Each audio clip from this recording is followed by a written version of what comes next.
আসসালামু আলাইকুম সম্মানিত বৃক্ষপ্রেমী বিশ্বাস নার্সারির পক্ষ থেকে সকলকে জানাই আন্তরিক শুভেচ্ছা স্বাগতম। আজকে আপনাদের মাঝে নিয়ে চলে আসলাম খাটো হাইব্রিড জাতের সুপারি। গাছগুলো একবার দেখুন। হ্যাঁ, আমি একটু দেখাই। এই যে হাইব্রিড সুপারি আসলে আলাদাভাবে কিছু বলার নেই, এগুলো আপনারা দেখলেই বুঝতে পারবেন। যে দেখেন গোড়াগুলো দেখেন, ছোট থাকতে এগুলোর গোড়া মোটে হয়ে যাবে এবং পোর ছেড়ে দেবে। হ্যাঁ, যে দেখেন কাঠ বের হয়ে গেছে অলরেডি।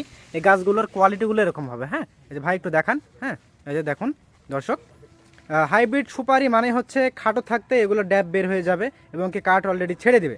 গাছগুলো দেখলে বুঝতে পারবেন। এই যে দেখেন কত সুন্দর কোয়ালিটি। হ্যাঁ, একদম গোড়া মোটা, একদম গোড়া মোটা থাকবে। খাটো জাতের সুপারিগুলো বৈশিষ্ট্য এরকম। এবং কি গাছটা দেখলে আপনারা অটোমেটিক বুঝে যাবেন দেশি এবং হাইব্রিডের মধ্যে পার্থক্য হচ্ছে এটাই, অটোমেটিক আপনারা বুঝে যাবেন। এই যে দেখুন, হ্যাঁ অলরেডি কাঠ ছেড়ে দিয়েছে কিন্তু। হ্যাঁ, এই ধরনের গাছগুলো আপনারা পেয়ে যাবেন আমাদের বিশ্বাস নার্সারিতে।